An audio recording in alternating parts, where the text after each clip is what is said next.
Hello, this is Lisa Rusczyk And Donna Murphy. with the podcast We Are All Psychic. And today we have such a beautiful guest if you're watching on Spotify or YouTube. And her eyes are just like, oh, yeah, and she's got beautiful palms. Oh, you have the witch palms and the air hand. Oh, you've got beautiful hands. Witch fingers. You have the witch tips, they call them in palmistry. See, I've got them too.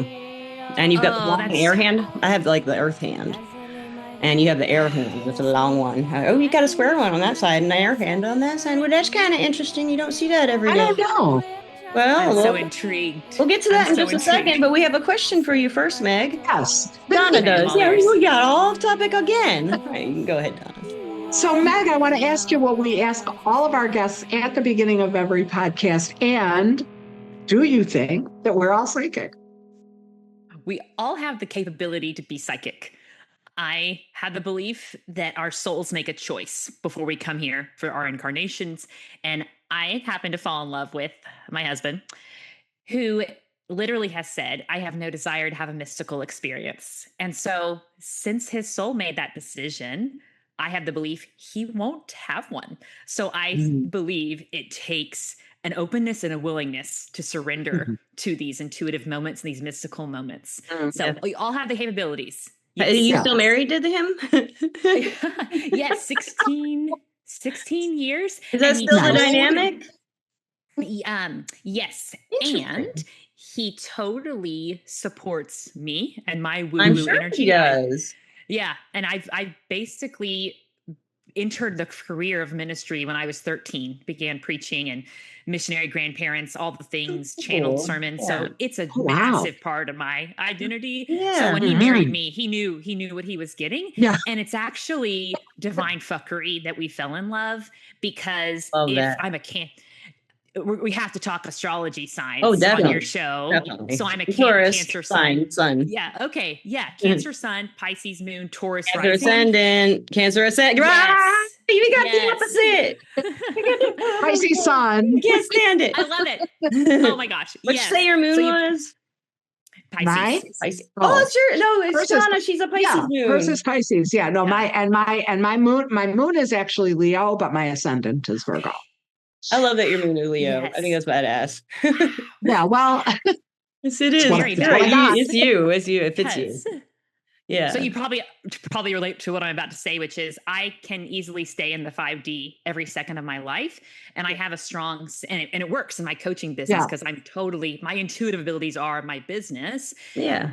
But since I'm married to him, it gets me out of the 5D and I get to Nice. make dinner Yeah. and do these earthly 3D Yeah. things. That's cool. And That's a so good way I to look feel that at it's- it. It's very grounding. Cool. Yeah, And it is a so- ground way to look at it. Yeah. But yeah, I was married and twice, and neither of them really believed in what I did. I mean, the second husband saw it more developed, and he did believe that I could do it. But actually, when I went to make this podcast, he was like the hardest person I had to convince that this was an idea that was good.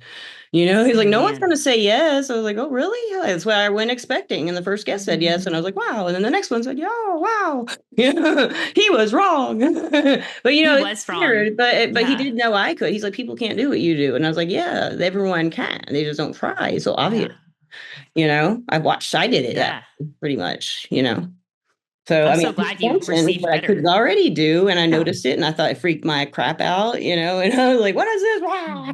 But I was like scientific-minded kid, and I was also curious and imaginative at the same time. So I don't know. You seem like that you're like many interests too, don't you? Do you have a lot of interests? Because I've asked a few psychic, intuitive people who work in the field this question on the podcast. We're all like crafters of some sort. You know what I mean? We all craft in some way. Like make soap or like make rings or jewelry or like crochet or cook or like a Johnny, you're a chef, That's a really Wow. creative job. I mean, creative Thank thing. you. That's actually very complimentary. I'm a cook. I'm a good home cook. You're a chef. No, I haven't had her food, but she describes everything. She's sent me some food before, or some soup, some broth. I still And I've order said, it. I cook with it And now. I also send her pictures of some of my food, does, which I and- don't do on social media, but I will send pictures to Lisa. I'm a You're tourist. a kitchen witch. Is that Yes. kitchen witch? Yes. Yes. I guess my crafting isn't fine motor skill based like jewelry but I'm in an improv troupe. Yes, that's There you go. exactly like an acting. Is the Yeah. empath is the Yeah. actor. Yep. 100%. The character comes. Yeah. Totally. Perfect. I was I'm a curious. musician too. Yeah. So Yep. that goes Same. with I the play wheel. guitar. I sing. I Yep. figured you did because you have Totally. perfect pitch when you talk. So I was like, oh, there she Yes. goes. Yes. That is totally. Yeah. Improv is very intuitive Yeah. to me. Yes. The character comes through my feet. And if I don't surrender to the character that's coming through my feet, I will not serve my castmates well. It will not be a successful run. If I'm Yeah. trying to overthink it or be in the divine masculine, Yeah. at my best, improv is all divine feminine character. I was curious before we went on air. I wanted to ask you both, spatial reasoning wise, when you write fiction versus nonfiction, do you feel the message coming from a different place in your Oh, wait, body or let me, did around we you? talk about you being the writer yet on the podcast itself? Because I don't think the listeners and No. watchers Oh, know who you are. no. Oh, well, listeners and watchers, she is basically, I'll sum it up if I initially want to. You sum it up if you want, but I can if you want. Yeah, I'm a writing and marketing coach. Been doing it now 6 years. Before that, I was a minister.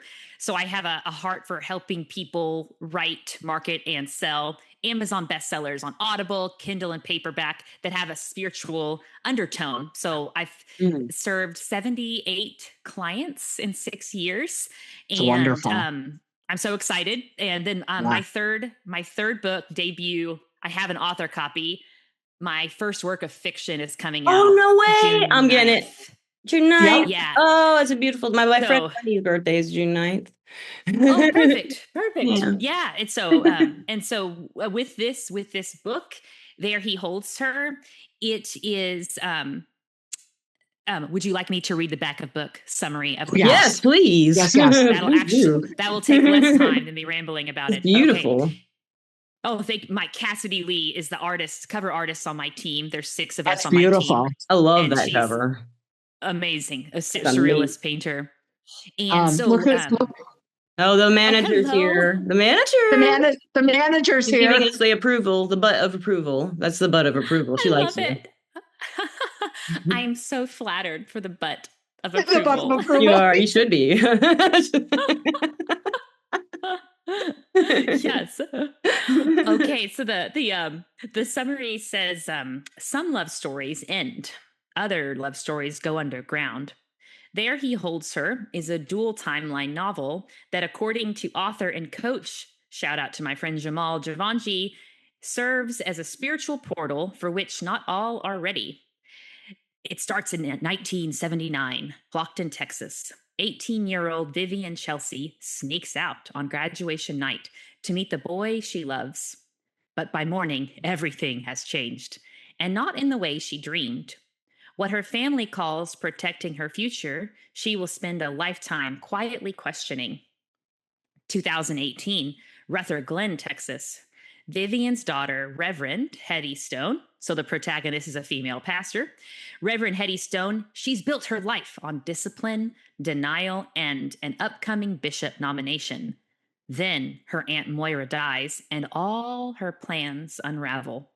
An alluring stranger shows up at her church who has absolutely no interest in who she's supposed to be. Old family secrets surface that were not intended to be heard. Dreams bleed into waking life. The dead feel close. To move forward, Hetty must face what women in her family were taught to sacrifice and reckon with the possibility that love, grief, and the divine don't always show up the way the church taught us they would.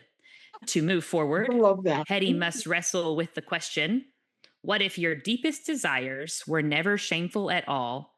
What if your deepest desires were actually holy ground? Oh, I freaking love that so much. Yeah. We've heard that. We talk about that a lot on the podcast. Must read. When you said that line, we both started laughing. We talk about that on the podcast a lot. Yeah. About the divine and not showing up in the way the church taught us. Yes. It never does, guys. Ask though. Yes. It's in your best interest if you want to. I think anyway. Well, I'm curious with your answers. Thank you. So what did you were asking like how we approach different ones, like they're writing different tones? I've noticed when I write memoirs or nonfiction, it comes from my sacral chakra, that area, or solar plexus. It's from, I feel the message from my inside. When I worked on fiction, though, for the first time, 3 years ago, started this puppy. It was weird. The muse or the channeling, whatever, it was divine masculine. It was in front of me to the right. It was coming this way. It was really fat. I was curious if other writers, spatial reasoning wise, notice a difference when you switch genres, or I'll was all give a coming from the fiction same. perspective because I'm not very good at writing nonfiction. The first time I tried, I got fired, and I had to pay my money back. But then that was when Ouch. I was like 32 or something, or 33, Oh, and yeah. I'd written Yeah. tons of fiction, but I'd never written not like a book about chickens. And I wasn't getting paid crap to do it in 2008 or 9 or whatever it was, but I was going to do it, dang it. And Yeah. they sent me all these chicken books and they were great. I read them, and I was going to do it, and they didn't like the way I did it. And I was trying to be creative, and I wasn't trying to be creative. I was trying to be nonfiction-y.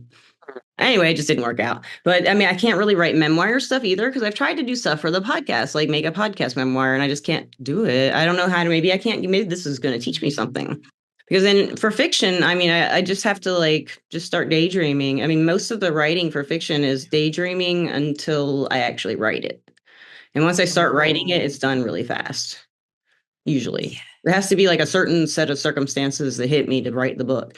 And I've had 2 windows with the one I'm trying to do right now, but I couldn't take them physically because I physically wasn't capable of it. But I've made notes. So I made a lot of notes and wrote some scenes and stuff, But I don't know if chakra wise, I'm trying to think. I think it's all whole body experience because when I daydream, I go there. I'm experiencing it. I get the chemicals from it and everything, Wow. like as though I'm reading the book or I'm in a virtual daydream. I mean, it's just like being in a book, kind of. And then I write it in my head too, like certain lines and stuff and dialogue. Yeah.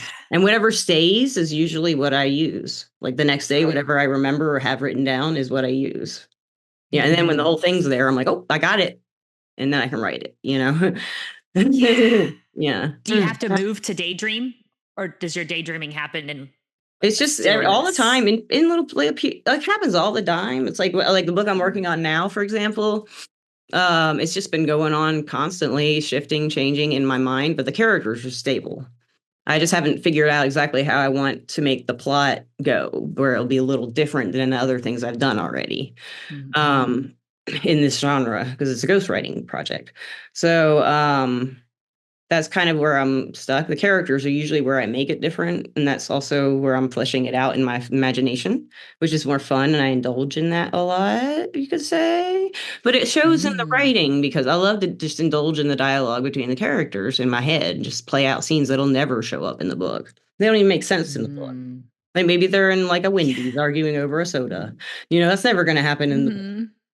Yes. In this particular book, it's not going to happen. But it gives me a fleshed out background. I guess I don't know. I feel it in all of me. It's just like it's an all over experience. When I tried to write nonfiction or a memoir, I have ghostwritten memoirs, but mainly I fill in like emotional scenes. Like I'll rewrite more emotion into their own writing. More like make it more like a memoir or a novel. And when I have tried to write anything like that, it's just like I get bored. Honestly, it just bores me. I get bored. I already know it. I don't want to tell it. I want to tell a story about it, make people entertained by it and learn something, maybe. Which is what you do for spiritual fiction writers, I think. Like you mentioned that in your letter. You like to, like you said, a lot of our truths are fictional in our fiction. And one of my friends had pointed that out to me in 2018, a friend Akasha Prime. She said, you should read all the, fairy books you can if you're interested in fairies. If you're interested in this kind of magic, read these books. If you're interested in this kind of stuff, read these books of fiction. And that's where all the secrets are, because that's how women had to hide them. We've talked about this before. Oh. Yeah. Whoa. Yeah. I got chills. That's so powerful. That's what you're doing. Yeah. That's what you're helping people do. Like write it better, make it more productive and presentable and edible and readable. Yes. Readable. Yes. You're polishing it. Yeah. Yes. I always say readable, relatable, retainable, highly marketable is the goal. Yes. That's wonderful. And that's wonderful. Yeah. Beautiful, beautiful, beautiful. Absolutely highly marketable. Do you help them with the marketing? I'm wondering. Oh yeah, baby. Oh, you Brand do? building. Really? Yep. You pay, is that an extra Yeah. money? I'm just curious. Because I'm really curious how that works. I have 17 different packages because sometimes authors come with Like a one finished book. draft. Some Oh, have yes. an Oh, idea. Yeah. okay. Some have an idea on a napkin. Some just Yeah. want Audible. Some just want, Okay. so there's, yep. And so my first book was picked up traditional publishing 2017, and Oh, they good. said, this is so great, but if you don't market this, it's not going to That's do always anything. how So I it thought, was. Yeah, it's been that way since okay, then. I better. So I just invested tons of time, energy, money, studying with Yeah. coaches and learning. So, yep, I love teaching light workers and other Love servant it. I love leaders it. Yeah. how to Uh, authentically market. it's just beautiful. I think that's really so freaking needed because so many Yeah. spiritualists in our field don't know how to use technology. Mhm. We don't. I mean, I do because I love it, but most in our field do Mm-hmm. like work with, and also technology doesn't work for them. You know what I'm Right. talking about? The psychic energy Mm, Yeah. interfere with their technology, so that's why it's like, yes. or fairies, Well, and Yes. and really, really. the technology piece, and then also the marketing piece, because even if you have something that's genuinely really good and valuable Mm-hmm. and infinitely shareable, particularly now, in some ways it's easier because there are so many more avenues. But in some ways, it's also a lot harder because attention spans, and we've certainly talked about this numerous times, attention spans have dwindled, and the Mm-hmm. amount of information and the amount of stuff that comes at people just every single day is immense. It's enormous. And Mm-hmm. so you couple that with short attention, and maybe those two, for good reasons, go together. And if you can't, I mean, you didn't necessarily write it for Mm-hmm. your audience. I think essentially you write for yourself. But the idea of wanting to share it, You then have to it have does an have to get, audience in mind. You kind of does do. have I to get in do. front of it. Yeah. When No, someone no, no, said no. that to me, I was like, "What?" And I was like, "Oh, I am writing to No, no, someone every no. single time." I realized I was There's a listen. already I think of it as the listener. Somebody's a listening. listener. I think of it as the I young think of it person as a I listener, was. but then I'm Yeah. I'm clairaudient, and so like the whole sound thing is real powerful for. Really? Yeah, You have like yeah. Well, clairaudient experiences during the podcast? it doesn't always happen during the podcast. It almost always happens during readings. But Oh, I think because so much is auditory, that for me, I think when I think of an audience, because you do, I mean, yes, it's true, you are writing for an audience, but the process is really, it starts really for yourself. But then it's it like, does. who's the listener, right? Who's listening? Yeah. And that's just how I frame it for myself. It's not a question of it's not that anything anybody else has said is not right. It's just for me, I think of that audience as who's listening Yeah. Yeah. Who's going to and be or who listening? needs to hear this. Yeah. So again, if you, Who needs to again, hear all this? those avenues are wonderful. But again, if you don't have a marketing background, if you don't understand how marketing works and how to get someone's attention, because ultimately, I don't know. and there's nothing wrong with that. There's nothing manipulative. Mm-hmm. It can be. Advertising can be manipulative. We know that. But the purpose is not manipulation. But to get someone's attention, there are things you need to do. And book people love to find a new book and a new author. Mhm. I was a Yeah. novelist and a book lover for many years, forever. And then I started working in the field I just got sick of, well, I had an editing company at one time and I just got so sick of Oh, it. nice. And that went down, burned. It just burned because one of the people I hired kind of stabbed me in the back. But Mm-hmm. yeah. But it also I burned out on it reading novels because I did realize every story had been told. And it's like it just matters on how you tell it. I just got to that point and I just kind of put down the pen for a while when after I Mm-hmm. was great doing ghostwriting for a good 5 years, 6 years. I think I got really sick though. That was also my health. It got really bad and I couldn't keep Mm. up with I used to be able to write like a book every 2 weeks, and get paid, but I couldn't Wow. do that anymore at all. Yeah. Like Mm-hmm. I did write Mm-hmm. like one of my books I did write for one press when I was healthy in that period. I think it was like 2018 or something.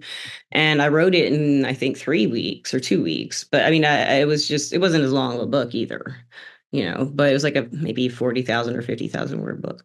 But it was just like, I mean, I wrote so much, but I didn't get to my first yes from a query letter. I'm terrible at marketing. So I think what you're doing is a blessing. Like, because I wouldn't know who to trust, when I did look into finding someone. And I think you're awesome. I could trust you. I can just tell you're trustworthy and you know what you're doing. And I trust my intuition that way. you know, um, and I would have loved to had someone like you. I had to Oh, God, leave that's the a long writing time. field and I started working as a psychic. They just get you back there every time, don't they? Whether you So like it or true. not, you're gonna So be a true. psychic. It's like, Do you feel that way? Do you feel like whether you like it or not? Yeah. Yeah. Yeah. Yeah. Yeah. And I keep hearing, I keep hearing Al Pacino in The Godfather. Every time I get out, they pull me back. Oh, we make it. That's right. Oh, they're laughing now too, I hope. Yeah. Sam just flipped me off. He's Who did? my spirit guide, Sam. Oh, Sam, I love it. I He's love got a it. very silly sense of humor. He's like, like that, That's so smiling great. at me. He's so funny. Yeah, he's a goofy. He's funny. So when people come to you, are they able to then kind of say where they are in their process and where and how they want help, or are there different stages? Like they can come in as a beginner, get a certain place, and then move on to the next thing? How does it? Yes. Yep. On the exploration call, we'll figure Mhm. out where they are in the journey and and where they want to go and how fast they want to Mhm. get there. Mhm. And yeah, it's so there's just a variety of packages. Some of them I equip them to do the marketing, so I'll teach them how to craft Mhm. about 12 different types of content. And I always say, no matter what happens to social media in the years ahead, that the principles are the principles are the principles. What Yeah. I teach will always be. And these ABC? types this types of content, yeah. And so Mhm. or they can invest a little more for a member of my team to be their VA. And Yeah. so we have a do it for you, or Yeah. That's teach you to do it, really different cool. packages. So some people And can so, have you do it for them if they just wanted to yep, be if branded. they want to delegate, yep, Yeah. Oh, yeah. that's even But better because some people can't That's Yeah. do it, and wonderful they would love because that. yeah, because again, not everybody is. And here's the other thing: not everybody is good. Almost everybody can learn almost anything, right. but not everybody is going to be good at everything. Right. And so when you've got somebody who's really good at something that you're Mhm. not maybe particularly good at, don't particularly want to make your second career to try to Right. really learn. I mean, really learn and integrate. Mhm. Being able to say, okay, here you go. I'm Yes. handing it off to you. Run with it is a Yeah. wonderful feeling. It can be extremely liberating. I would have loved to have done that with this Yes. podcast. I've never had the Yes. money. I can't advertise for it because I just don't have the money to invest in it. I already paid kind of a little bit to make it. I get paid to make it. I don't get paid to make it. I get paid by a sponsor, but I'm still putting a little into it each month. That's fine. It's just for me to have an email and stuff associated with it, but I couldn't like do the website anymore. And that's a long story. It's not just because of that, but they jacked up the prices on me after I just spent 1 month off. And I was like, what? Like by like 4 times, What I just was like, what happened? are Yeah. you doing to me, Wix? When? You know, but I just didn't do it again. I just got so mad at Wix. I didn't do anything with it. I can go to a different, yeah, I haven't done any of that yet. No, I got mad at Wix. Yeah. We'll see if they're going to fix it. Yeah. Anyway, Wow. it might happen that way. You never know. Like, If you want, I can connect you to my teammate Allison. She does really? Does she do podcasts, podcasts? editing, and publishing. Yep. She's the I'll VA for I'll talk myself to and all her. my I'll talk to authors. her. So I can at I least can exchange a connect you. podcast with her. Yes. That'd be really cool. I had do a very short podcast with someone who's into marketing on her podcast. And she did give me some tips and I did use them and they did bring a newer audience in. And I Oh, just didn't keep up with the perfect. practices. I did just do it for a little while. I don't know why I didn't. I just realized that because a lot of my health issues came up. And I think, you remember that, Donna? That was when I was Yeah. putting like the spiritual, metaphysical, magical conversations title in every podcast title on YouTube. And then we got a lot more downloads and interest that way. So maybe Yeah. like, for example, that was something I saw that worked, you Yeah. know? And I didn't keep doing it. And she told me to do it. So yes, I would love to speak with Allison. Let's talk I will about connect you. you. I do both are write good. Both too. are good topics. I do write too. So I'm interested in your services. I haven't written my own stuff in forever. So, I like getting paid to write. Yes. Oh, there. Once you get a taste there of was it, some. it's not easy to write. Oh, right. Or yeah. I always say writing for me is like cake and orgasms. That might be a shocking statement, but people that are writers, they get it. Like yes, I get it. For me to hold a pen is it's that much pleasure, 100%. Yeah. And so I love working with other writers that they view writing that way too. And there was something you said, Lisa, a minute ago that I totally relate to, and that was your ideal reader is your younger self. Did I hear that right? Yeah. That is what I teach. Yeah. The ideal reader subconsciously, from my experience, has always been a version of you 7 to 11 years ago, is what I tend to see in authors. And so we don't really need to do any of the crafting the irresistible offer or niching down or studying the avatar until the manuscript is done, because subconsciously the writer's already doing it. Yes. And that's so powerful to think about the energetics of it. That it's you really are cool. Yeah, the book has a divine energy and it shows you. And then there's also this divine energy of your younger self that's coming up to be part of the conversation. And then my job is to intuitively lock in with all three of those energies. The current you, really, the younger you, and the book. That's so freaking great idea. Great idea. Yeah. And that's who you pitch, and that's what people will match with. The right readers will get with the right books that way. Yeah. 100%. That is amazing use of your abilities. I love that. And everybody loves reading who loves reading. Everybody loves reading. They love Very it. wise. I mean, there's some readers who read the hell out of some books. My mom's one of them. Yeah. She reads books like 2 books, 3 books a day sometimes. I mean, she just goes, oh. And so it's, everyone in my family is a reader. I do read a lot still, but oddly, I read nonfiction. I can't write it, but I do read it a lot. Maybe that's what I'm doing. I'm studying. But I have to ask you, where can listeners find your services and find out more about you and your company and everything you do? Yes. So if they head over to have a little freebie, I have this questions. It's the 5 questions to know which book to write first. Okay. Because a lot of the people I work with or call in or the divine brings to me, however you want to say that, they typically are hearing more than one book idea. Typically. I get that. Or I was an editor. I saw that sometimes. Totally. So that's going on. And I have the belief that the books who choose us, they want to come out in a certain order, but sometimes they get over opinionated and impatient. So I created these 5 questions. They're fighting amongst themselves. Yes. And you're like, do I have 17 book ideas or 5 or just one? So I created this questionnaire that's 5 questions to know which book to write first. And so what are they? Every person who goes through this freebie, they have clarity around which book to write first. And so it's at megcalvin.com. We'll put that in the description along with everything else you want in there in our description. Yeah, everything you want to share, please share with us. We'll make sure that it's in the description for the podcast. And then, we hope people will watch, and we hope people will watch more than once. But if they're looking for certain specifics, they'll know right where to go to jump in. Yes. That's awesome, man. Oh, that's Thank wonderful. You. And I guess any advice you might have for someone who's trying to pick out someone who helped them with advertising, because it's the hardest part to me. I mean, obviously, we're picking you, but if you were when you were first even looking into going into this, you probably looked at other businesses, right? Who did this kind of thing, if there are any. I don't know. But, are there? Yeah. You had to stand out and do something that was unique yourself so that people and show your own unique self. That's probably where you put your first marketing skill, right? At yourself for this job. Oh, 100%. So what would you say to someone who wants to kind of do that? Where did you first do to start looking for your brand, say that is actually authentically what you feel is you? What did you do? If you call it a brand, it's not a brand, it's your personality, it's your authentic self out there. Yeah. But what do you do with it? It's kind of what you do. You're shaping it for people to understand. Right. That they can so it's really esoteric what you do.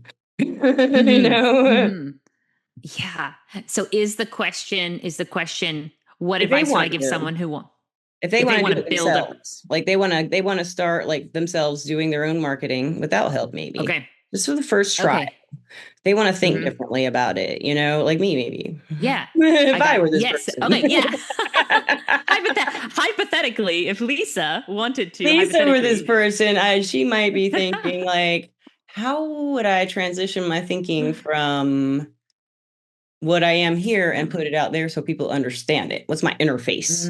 You know, anyone's Yes. interface. How do they first start thinking that way? What is my authentic self? Yes. And how does it show up in the world? You know, I feel like an alien. I don't know if there's any cats. I do relate to cats, you know, for example. Yeah. Yeah. Yeah. So what's coming is own your weird. Own your weird. I Own love it. it. And know that the first rule of marketing, and I might be preaching to the choir here, the first rule of marketing is the acronym of WIFM.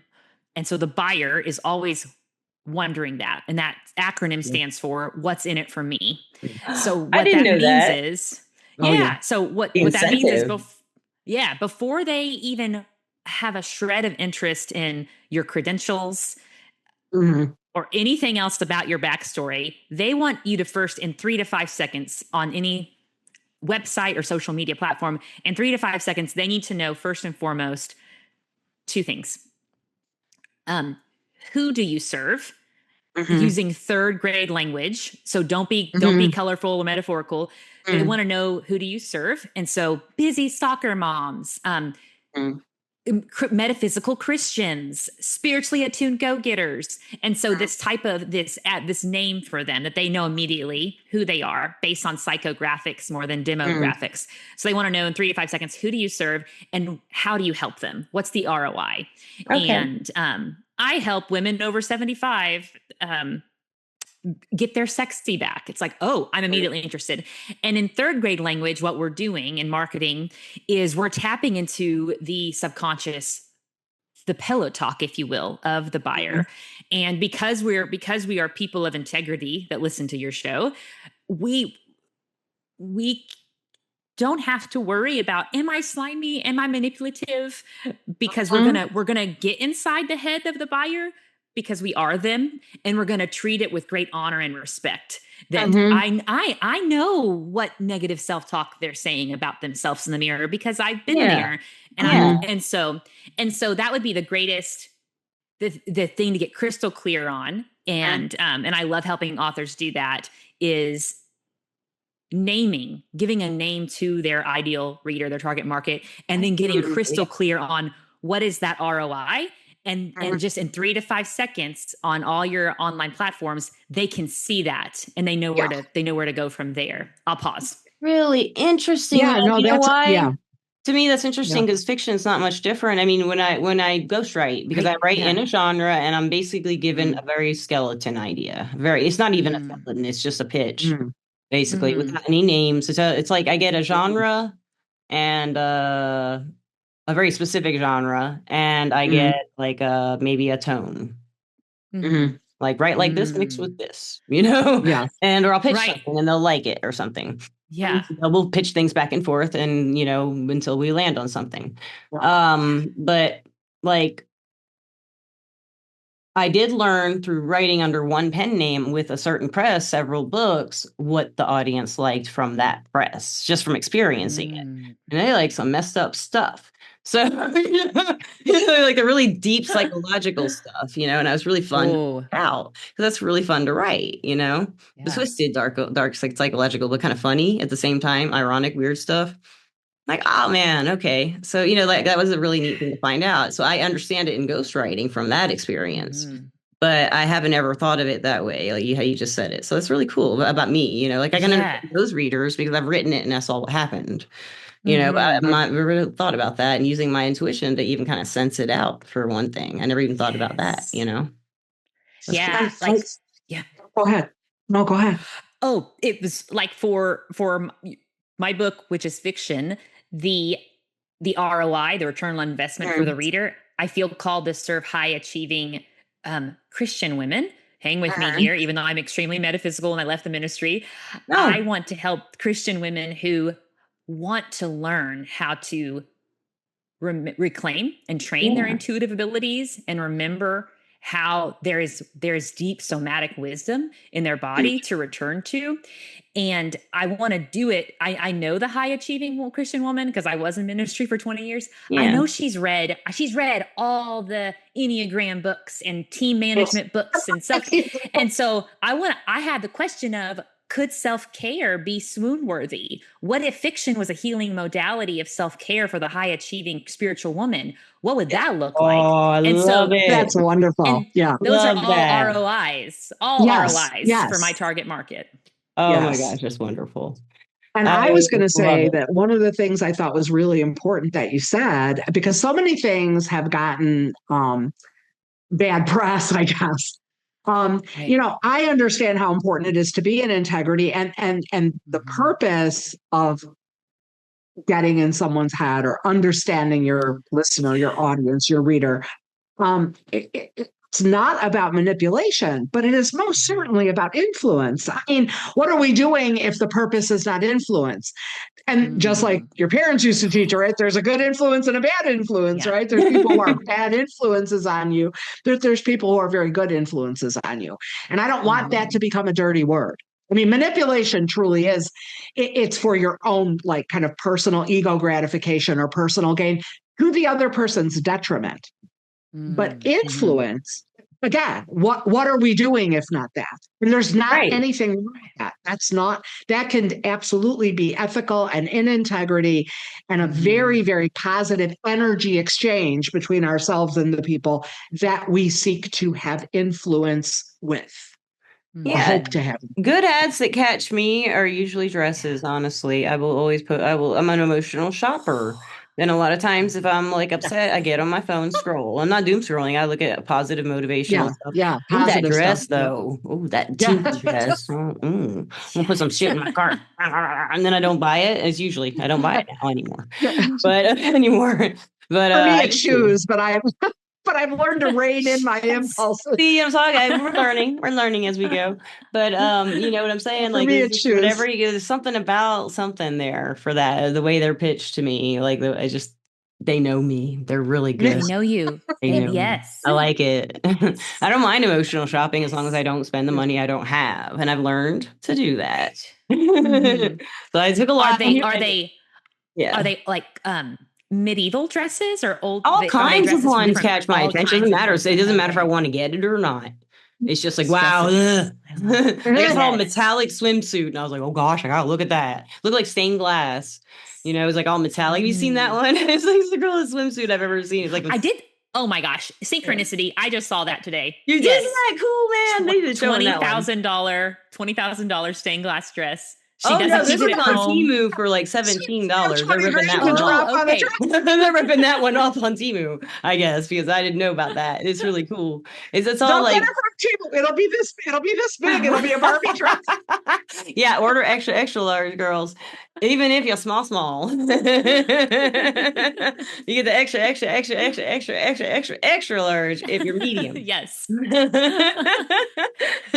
Boutique sizing. Yeah, boutique sizing. You know what? You actually brought up something else that I thought was really interesting. And if you don't want to share or don't know, it's perfectly fine, but I couldn't help it. So you were talking about really high performing, high achieving, Christian women, and about, the Enneagrams and all the things. And it just flashed into my head. I'm like, I wonder what her Myers-Briggs is, or if she knows what her Myers-Briggs is. Oh, I know. I know, Donna. But if you don't want to share, that's perfectly okay. But we can all share.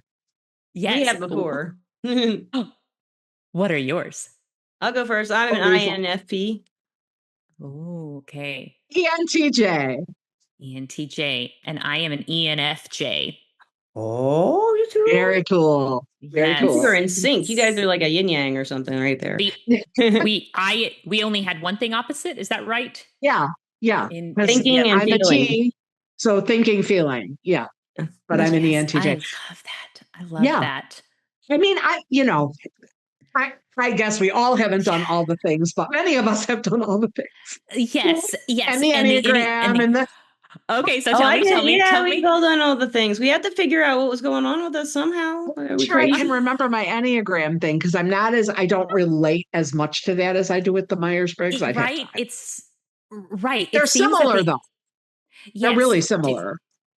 Do I remember right that the Enneagram, that I developed that behavior pattern because of the relational system of my upbringing, that I knew in Mhm. order to get love, I have to blank from, is that Yes. right? Yes. That's why I thought it was different than where it sounds like Yeah. Myers-Briggs was more What does mine mean? What does nature. INFP mean for that? For how I have to get love? Imagine it. Oh, I kind of do.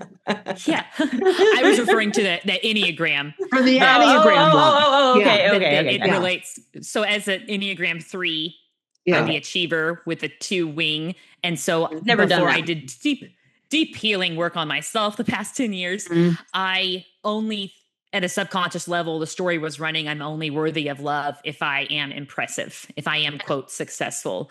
Mhm. And I yeah, feel like so it's it's if been I'm wonderful. helpful. I know that It's been answer. I feel wonderful like to if I'm heal helpful. that. Yeah. Like, Yeah. That So makes sense. Totally. yeah. That's the 2. That's the 2. yeah. Yeah. Oh, 100%. it is? Yep. That's the What's the 2. other one? Yeah. Oh, I didn't know The that. I helper. didn't know that. I just know I'm a helper. Yeah, I feel Yeah. best. Like I get love. I Yeah. just love if I'm helping someone. Yeah. Guys, Mhm. I know that and I hate it, but I do feel that Yeah. way. Well, And it makes you great there's at your work. 9. Yeah. Yeah.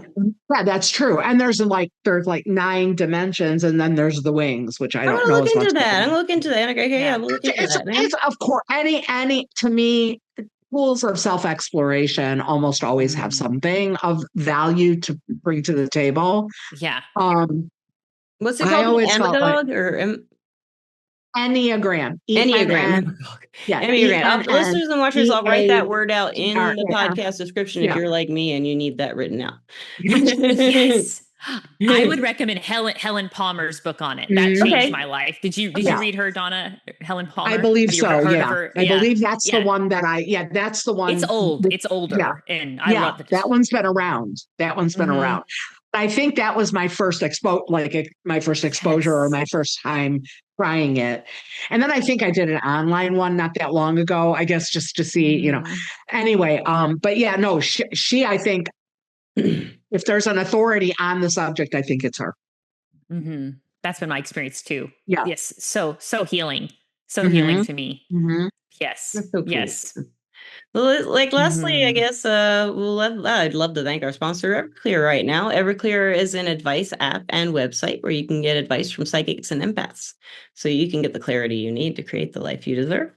And Donna and I are both advisors on Everclear. Are you an advisor on Everclear, Meg? I can't remember. I don't remember. No, but Oh, this okay. is fascinating to know this exists. That's I'm so exciting. exciting. Lisa Rusczyk, they are awesome. I'm an advisor there. I love it there. I've been there forever and I'll never leave unless they fire me. Yes. And Donna's an advisor. I'm an advisor on Everclear. Also under the name Dona Murphy. I think Everclear is probably the best. It's one of the best, but in my opinion, the best platform out there for connecting with gifted, helpful advisors who really are there to help. Yeah. In the best way that they can offer in the best way they know how. And that's not true of every platform, unfortunately. But I do feel that they're the best. They are the best, man. And one other thing I do want to throw out, I haven't mentioned this in a while, but we're still doing our tarot lives on YouTube on Sundays, US time, Central, 6:00. I did that all kinds of crazy ways. I'll write it down in the podcast description, the correct way or something like that. Maybe not. You have to catch it if you remember. Anyway, that's happening every You're Sunday. meant to be That we're there. not sick. That I'm not sick. We do it every Sunday at 6. And we do a pick a card at the end. You get 5-minute reading, probably usually goes over. But and lastly, Meg, do you love our listeners and our watchers? You love them. There's so much love for them. There's so much love. Oh, yeah. I'll give you a half a heart. I can't get my other heart. Okay, again. Oh, there we go. We love them too. And I like to do the double. I do the heart and then I do the little mini heart with the pinky. Oh, I like that mini heart. Oh, I got yeah. the heart. Wow, So that we got is the big heart and the mini heart. That is I talent work right on there. that one. That's some like the Crips or something. I have weird hands. I know we kind of started down the hand road. I just have weird hands. I mean, my Your thumb thumbs. do that weird stuff. Your thumb does My that. thumbs. I'm not double jointed or anything, but my thumbs are practically. That I means you mean, have an extremely flexible will. That's what mine is too. Look at mine. really? Oh yeah. See now, you guys too, but I don't see that very often with people. I don't see that like that parallel or that perpendicular thumb all that often. That's what it means in palmistry. You have a very flexible. You raised your hand and it put you over there. That's freaking awesome. I'll view you. Yeah. I'm viewing you. See? Yeah, yours see, do look flexible, more flexible than mine. Yeah. I must not have a flexible will, which I totally relate to. No, yours is normal. Yours is normal. And Well, the that's other, really but then, interesting. Okay, this is also ways you can look do a little palmistry. yeah, but then At the the other end, weird thing. on your thumb, you can look at your thumb tip. Okay. And if it goes like if your thumb tip curves back like that, you're also very free thinker. There, we all got that going on. Yeah. And then another thing is your fingertip on your thumb. It can have has one of four patterns usually. They have a whirl, which is like a spiral. Yeah. And then it'll have the tent, which is like it kind of looks like a tent and it comes up in a V, like upside down V. And then there is the whirl, which is did I say the whirl already? Yeah, you said whirl. Oh, then and there's V. the whirl. The whirl is actually just the one that goes like that. And I can't remember the names of them, but the one that's a spiral means you're a master at that in this lifetime. And if you have the tent, you're working on it in that area of your finger, whatever that means of that finger. And if you have a composite, you go back and forth. I have a composite on my thumb on this hand and a spiral on this hand. And if you have the swirl, you're just like, okay, there. You're not working on it and you're not great at it. You're just okay. But you're okay. Yeah, like the little whirl or the one that's just the little, one circle, but not the spiral, Yeah. So the composite looks like a yin yang kind of. It kind of curls around each other, like. See if I might take a picture of it and put it on there. I don't know if you can see it, but no, you can't. These cameras are really high definition now, so I can. Yeah, but that would be really high definition. You saw that one that my camera took the other day, man. It's like, wow, guys, have you checked out your Android camera settings lately? It's like crazy now. Anyway, it's so good. Yeah, guys. So thank you so much for listening and watching. Thank you, Meg. We have had such. She's like, ooh. Yeah, I know. Now I'm gonna go get a. Let me tell you what fingers are what real quick. Thumb is willpower. Pointer is leadership and stuff. This is philosophy and religion and stuff. This is creativity and stuff. And this is communications and stuff. And that's your will. How you do. There's definitely a spiral on my pinky. I'll take that as a lover of words. I'll take the spiral. You are a lover of words. You're perfect. It's perfect for you. Yeah, I don't think I do have that. I have another circle somewhere. I'm not sure where it was. I'll have to look around and find it. We all take thumbprints for you guys and put it on the podcast. I don't know. We're all going to be. Fingerprint games. I think of fingerprints. Okay, thank you so much, Meg. Thank you, Donna. Thank you, listeners and watchers. Yes, thank you so much, Meg. It's been such a pleasure to meet you and talk with you. Yes. And I'm definitely going to check out your new book and I'm going to check out your website again. And listeners, watchers, I hope that you find a way to connect with Meg, especially if you're starting your journey. Your writing journey and you're looking for some great assistance to move through the process, you found the right person. She's fun, man. And that makes it even better. Thank you. Yeah. Oh, what a joy. This has been the highlight of my week. So thank you for having such a fun podcast. Thank you. Oh, we had a blast, man. Thank you so much, listeners and watchers. We love you. Peace out. Love you all. Bye. See you soon. Bye.